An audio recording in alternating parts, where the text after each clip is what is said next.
Верувам дека ова порака ќе стигне и до нив, како и до сите нас овде, која што порака, верувам, ќе биде многу едноставна и јасна. Знаете, често пати самиот Исус, нашиот Бог, толку многу едноставно ја изнесувал речта и не е толку до интелигенцијата за да разберете, туку до срцето, за да ја прифатите пораката. Така да сите оние кои што не ја прифатиле, не е било затоа што не ја разбрале, туку затоа што не сакале. Така да и денеска ќе се потрудам да биде што е можно поедноставно и иако едноставна пораката не губи на своја важност. Значи, не значи дека ако е едноставна, дека и помалку важна. Затоа на почетокот ве повикувам да отвориме во Матеј 7:21. Матеј 7 глава 21 стих. Познат ни е овој стих. Не секој што ми вели Господи, Господи, ќе влезе во Царството Небесно, а оној кој ја врши волјата на мојот татко, кој е во небесата. Знаете, денеска има преку 1 милиарда христијани. 1,5 милиарда, можда, не знам, ама скоро милиарда се може само католици. Како и да е, сите тие тврдат дека му служат на еден Бог, сите тие го ги прашате од мало до големо, дали го љубат, дали го сакаат Бога, дали го сакаат Христа, да, ќе кажат дека го сакаат. Знаете, како што често може дечко на девојка или маж, сопруг на сопруга да изрази љубов, меѓутоа не е до она што устата ќе го каже, туку до она што го има во срцето. Зарем не е така? За овие истите за кои што се зборува во 7 глава Матеј, во 15 глава Матеј запишал, односно то се зборови Исусови, во 8 стих, овој народ, значи се повикува на она што претходно Исаија ќе го напише, овој народ ме почитува со устните, а нивото срце е далеко од мене. Че не важи она што го изговарате, оно што ќе го кажете. Знаете, ние знаеме често пати да видиме красно речиви, да кажеме се и се што да исповедаме, меѓутоа битно е што е во срцето, што навистина чувствуваме, што навистина го имаме. Денешната тема е насловена како кој е твој Бог? Како кој е твој Бог? Па знаеме ние, христијани сме сите кој е наш Бог. Меѓутоа, токму поради ова, дали е тоа само на уста, или пак вистински наш Бог е единствениот Бог. Да отвориме во 2 Мојсеева. Излез 3 глава, 2 Мојсеева. 2 Мојсеева, 3 глава.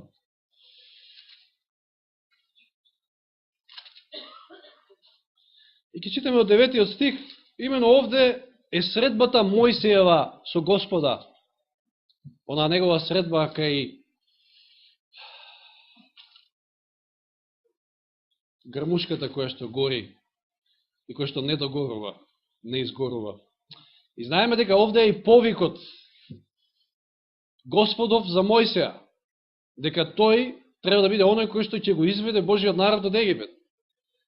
И ќе се позанимаваме малку со овие изговори Мојсееви, за да дојдеме до оној момент кој што ни е најбитен за темата. Значи, почнуваме од 9 стих.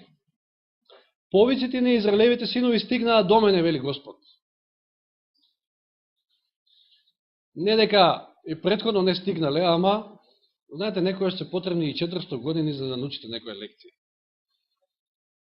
На нас може би ни требали 500 години за да научиме некоја лекција. Зборам на македонци. Или може... Ако имаме предвид што гледаме на телевизија, ќе рече дека се уште сме под тоа истото робство. Како и да е, повиците на Израелевите синови стигнаа до мене и самиот видов како ги пеците ги угнетуваат. Затоа, ајде, јас те испраќам при фараонот да го избавиш мојот народ, израелците од Египет. И сега Мојсија. се чувствува недостоен, ништожен и вели, кој сум јас да се запатам при фараонот, одговори Мојсе на Бога, и да ги изведам израелците од Египет. Кој сме ние? Кој сум јас? Меѓутоа, ако Господ е со вас, тоаш можете да излезете и пред самиот звер. Пред оној звер кој што денеска се обидува да пишува некоја си историја, кој што и самиот нема 200 години историја, ама ете, мисли дека ќе ја напише и ќе ја заврши историјата на оваа земја, меѓутоа не е така. Кој сум јас да се запатам при фараонот, му одговори Мојсе на Бога, и да ги изведам израелците од Египет? Јас ќе бидам со тебе, му вели Бог. И ова ќе биде знак дека јас те испратив. Кога ќе го изведеш народот од Египет, ќе му искажете почитување на Бога на оваа гора. Потоа Мојсе повторно сака да се изговори и вели, тоаш Мојсе му рече на Бога, ако отидам при израелците и им речам, Бог на вашите татковци ми испрати при вас, и тие ме прашаат, како му е името, што ќе им одговорам? Јас сум кој сум, му вели Бог. Потоа продолжи, значи Бог, кажи им вака на израелците, јас сум ме испрати при вас. Да продолжиме во 4 глава, значи кај следниот изговор, во 10 стих. Прости, Господи, вели Мојсей, јас никогаш не сум бил красноречив човек. Ни порано, ниту сега, кога му зборуваш на својот слуга. Јас сум бавен во зборувањето, а на јазикот тежок. Не можам јас, не сум за тоа, не сум елоквентен доволно, не, имам говорна мана.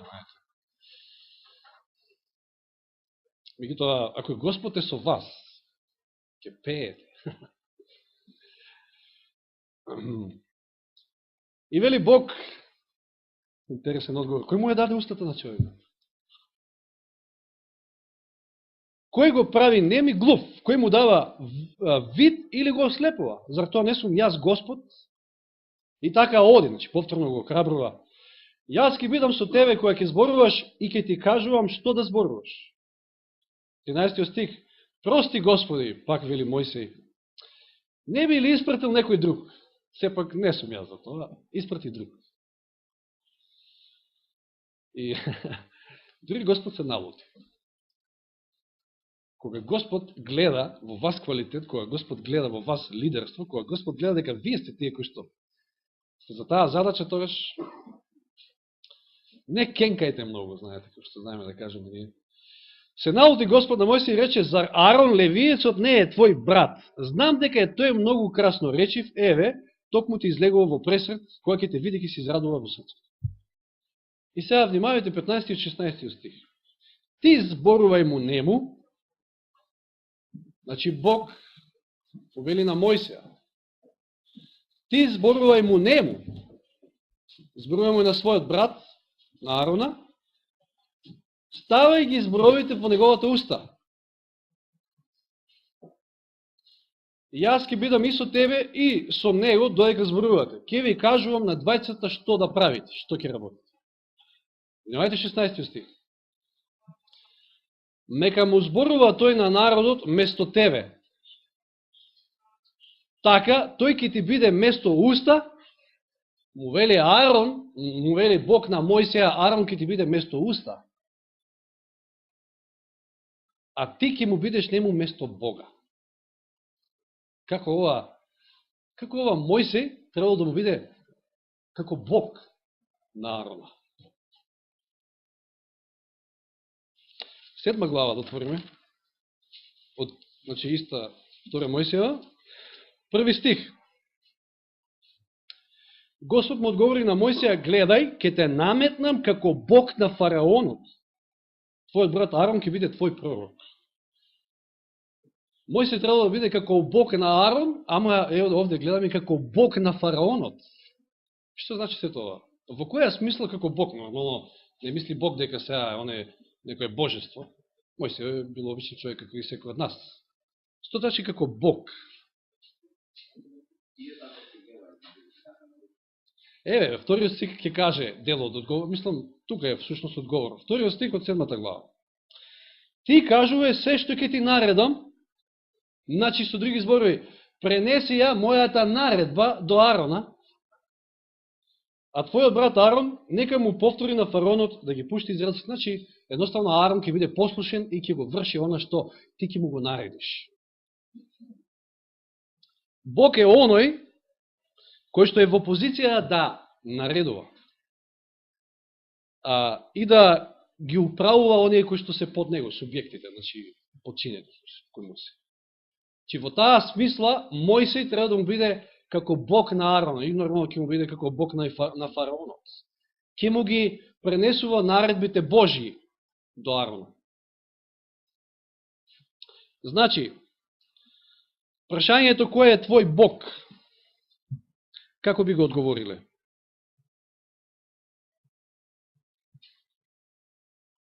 Кој е твој Бог? Оној чии што наредби слушаш. Зарем не е така? Оној кого што му си послушен. Или оној кој што кога ќе ти каже нешто, ти ќе го извршиш тоа нешто. Не знам колко е точно, меѓу тоа сум слушнал. Знаете кој беше Бог во бивша Југославија? Комунистички Југославија.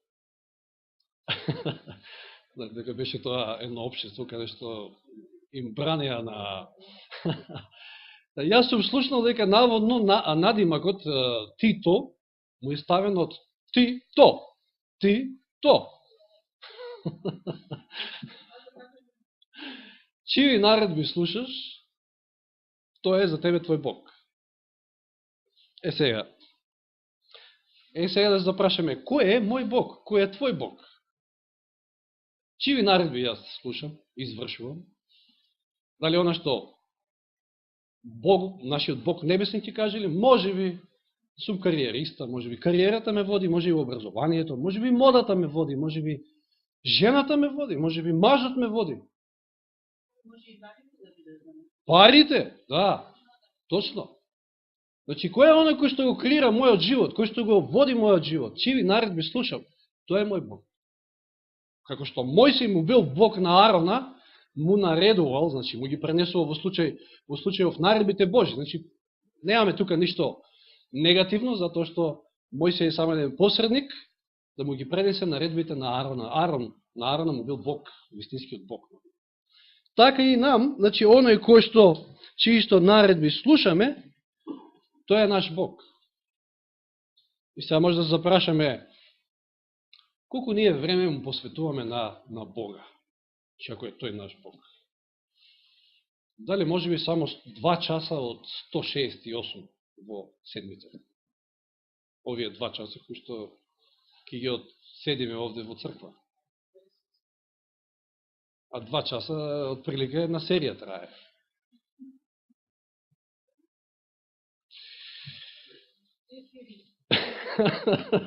Добро.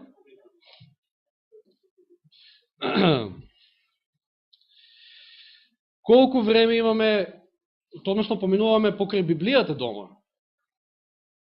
А колку време може би читаме нешто друго?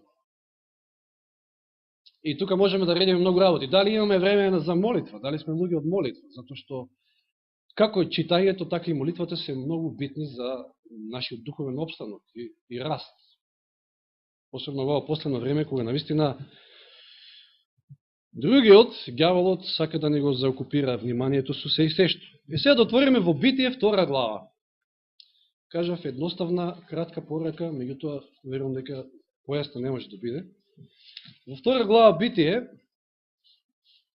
единствениот вистински Бог ќе даде една единствена наредба, односно заповед, до што туку создадениот брачен пар, че Адам и Ева, првите луѓе на земјата планета.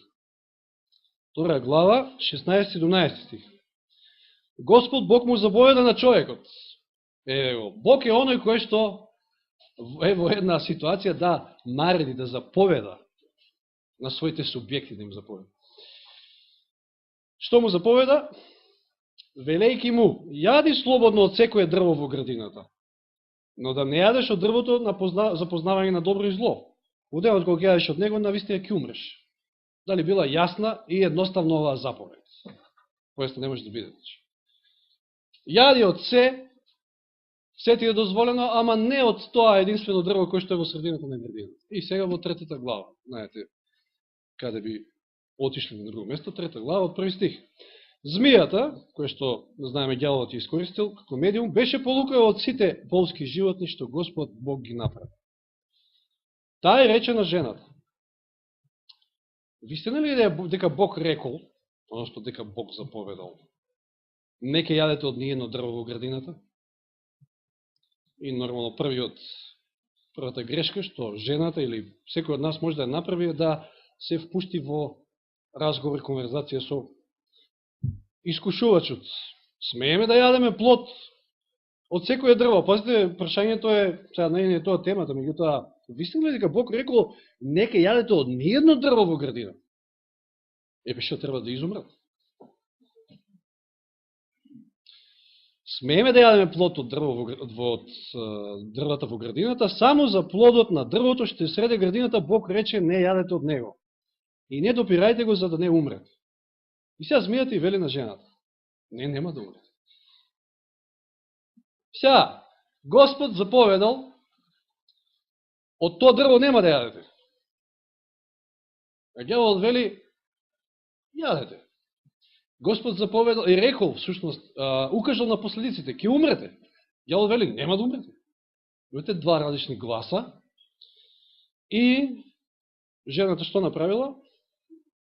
Односно, петиот стих, да не го забравиме, Бог знае дека, сега ѓаволот сака да им каже на Адам и Ева дека има одредени бенефиции, односно придобивки од кршење на законот, на заповедта Божја. Внимавајте, вакво нешто не постои. Никаков ќар немате од кршење на Божиот закон. Никаков. Само зијан. Мислам, сите сме ние свесни, доволно сме живи на оваа земја, доволно сме грешиле, сме направили грешки, погрешки се, а знаеме.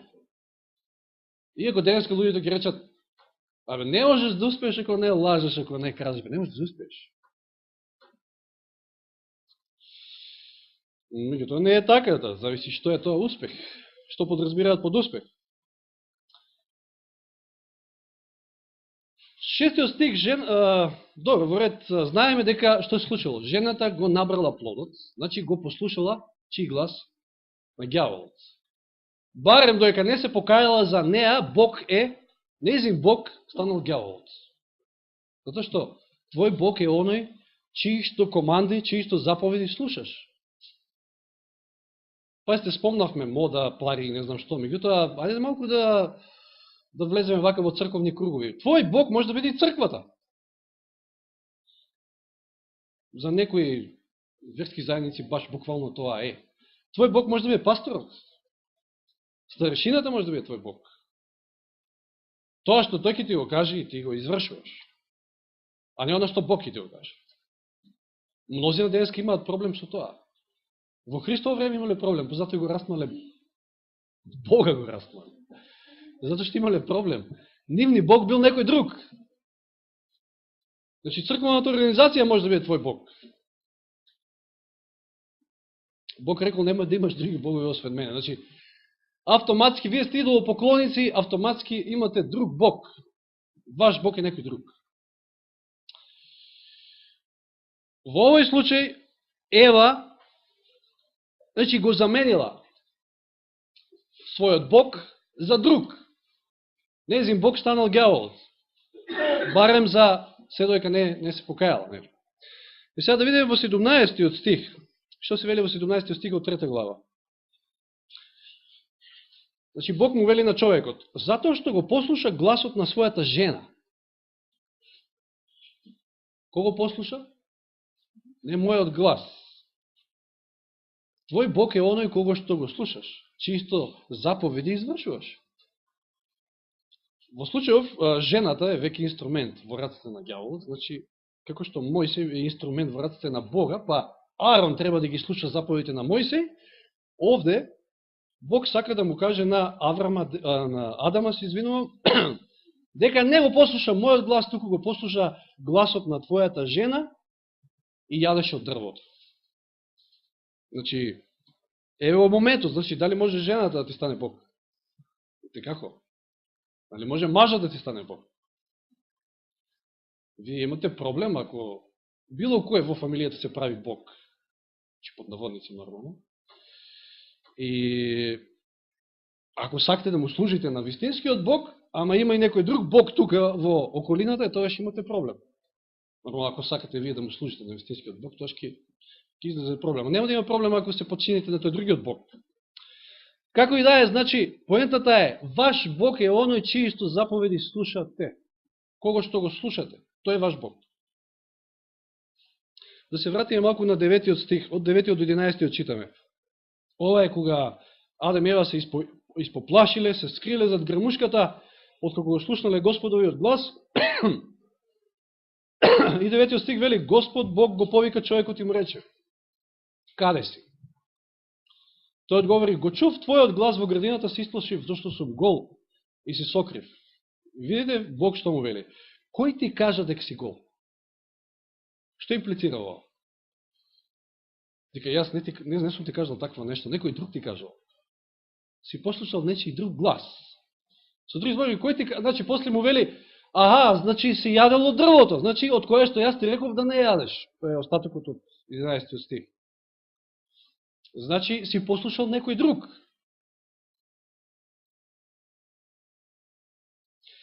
Денеска мнозина, за жал, живеат во заблуда, затоа што не се повикуваат на она што Бог рекол, туку она што рекол или кажал некој друг. И еве пак да ги земеме како пример неделата или саботата. Кој ден е светиот ден? Кој ден е посветен од Господа? Кој ден е оној во кој што треба да се одмараме?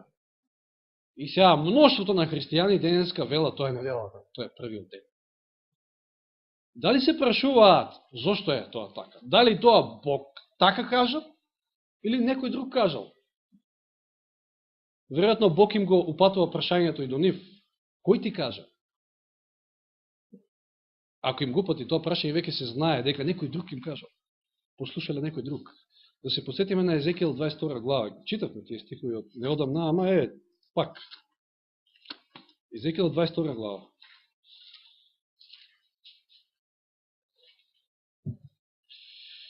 Кој е твој Бог? Многу едноставно, многу битно. Едноставно прашање, меѓутоа многу е битно кој е вистинскиот одговор на тоа прашање. Значи од 25 стих, односно 23. Ми дојде Господово слово, човечки сине, речи уште, ти си земја уште не очистена, кој уште не ја изми дождот на гневниот ден. Во незината средина има заклетви од пророци, како лаувите што рикаат и што го раскинуваат пленот и голтаат. Ги голтаат луѓето, им ги одземаат богатството и скапоценностите, множеки и вдовисите среде неа. Значи, се што прават со своето делување е пакост. Незините свештеници не го почитуваат мојот закон и ги обесветуваат моите светињи. Не разликувајќи го светото од несветото. Не учејќи се да го разликуваат нечистото од чистото. Зошто? Затоа што не слушаат што Бог вели. Туку го слушаат некој друг глас. Незините старешини, како волците што го раскинуваат пленот и уште пролеваат крв, ги упропастуваат луѓето лакоми на добиток, а незините пророци сето тоа го премачкуваат со белило и го покриваат со суетни видења и со лажни пророкувања, велејќи Господ Бог рече така, ама Бог не го рече тоа. Тогаш кој го рече? Знаеме, сме доволно начитани, меѓутоа ете нека слушнат и оние кои што можеби ќе имаат прилика да слушаат подоцна да гледаат дека Католичката црква самата кажала и признала дека таа го превзема авторитетот Божји и со тој авторитет ја менува саботата во недела. Односно, значи, ја префрала светоста од седмиот на првиот ден. Како да тоа е? Бог? Сушност, отворено кажуваат дека оние кои што ќе не слушаат нас и ќе ги извршуваат нашите наредби, тогаш за нив ние сме нивни Бог. Толку е едноставно, меѓутоа, за жал, луѓето пак ја прават онаа грешка, не сакаат да се запрашаат кој е мој Бог, односно дали тоа го кажал Бог или го кажал некој друг. Многу битно како ќе одговорите на овакво едно прашање. И сега во Матеј 7 глава, кај што се чини почнавме, да? Затоа, токму од овие причини, поради тоа што со уста исповедаме дека сме христијани, ама веројатно на мнозина Бог ни е некој друг, ние ќе се изненадиме од следната ситуација. Значи, Матеј 7 глава, 21 стих, не секој што ми вели Господи, Господи, ќе влезе во Царството Небесно, туку оној кој ја врши волята на мојот татко, кој е во небесата. Кој е оној кој што ја врши волята на Отецот? Знаеме дека Исус цело време, он ни е најдобар пример, на земјата додека живеел, ја вршил постојано Божјата воля. На кој начин? Мило ми е да ги исполнувам твоите заповеди. Да ги слушам, значи, твоите заповеди, оно што ти ќе го кажеш. Самиот Исус вели на многу места, нити зборувам нешто што Бог нема да ми го каже, нити пак правам нешто што Бог нема да ми го каже. Каков совршен пример ни остави? Твој Бог е оној кој што чисто наредби слушаш. И сега вели, мнозина ќе ми речат во оној ден, мнозина од така наречените христијани, Господи, Господи, Исусе, Исусе, па нели пророкувавме во Твое име, па евангелизации правехме, па ова, па она, па колку души донесовме. Изгонувавме бесови, исцелувавме во Твое име и не правевме ли многу чуда во Твое име. И тогаш јас ке им изјавам, никогаш јас не сум ве познала. Затоа што веројатно вие сте ми измешале со тој вашиот Бог. Одете си од мене вие кои правите беззаконие, односно вие кои што не ги слушате моите заповеди. Беззаконието е кршење на Божиот закон. Туку слушате нечии други заповеди. Имате друг Бог. И само да се подсетиме на Јован 14:15. Дори не треба да отваряме таму, меѓутоа еве. Јован 14:15, што е овој стих? Ако ме љубите, ќе ги пазите моите заповеди. Значи, кога вистински љубите, тој е вашиот Бог. Меѓутоа, тоа го покажувате со послушноста, со ништо друго. Вистинскиот начин за да покажете дека некого љубите е преку послушноста. И, за жал, мнозина денеска овој стих овака го толкуваат. Ако ме љубите, љубете ме. Меѓутоа, факт е дека самиот Исус, дури кога бил кушан во пустината, и кога ѓаволот го кушал со тоа беше првото искушение, значи кога му рекол, еве, ако мислам, он знае дека е гладен, 40 дена во пост, направи од каменот леп, Исус што ќе му каже? Не живее човекот само од леп, туку и од сето она што излегува од Божјата уста. Се сеќавате што му рекол на почетокот, значи за Мојсија, кога зборувавме, Бог на Мојсија стави ги овие зборови, овие наредби во неговата уста. Во Аврамовата уста. Тој ќе зборува за тебе. Пророкот е всушност гласноговорник Божи, значи. И не само тоа, не само тоа. И тоа ја пренесува, значи, пораката што е од Бога. Ако ние сме луѓе кои што живееме од секој збор што доаѓа од неговата, од Божјата уста, тоа што е наш Бог. Тоа е толку очигледно и јасно. И тоа ако не е така, ако може би живееме според зборовите кои што доаѓаат од нечија друга уста, тогаш треба да се запрашаме кој е наш Бог. Оти можеме целосно да ја утнеме работата, доколку се надеваме, мислиме дека му служиме на Бога, а всушност некој друг не е наш Бог. Нека Бог ни помогне да ова едноставна порака добро ја сватиме и разбереме и нека не води понатаму по своите патики. Амин.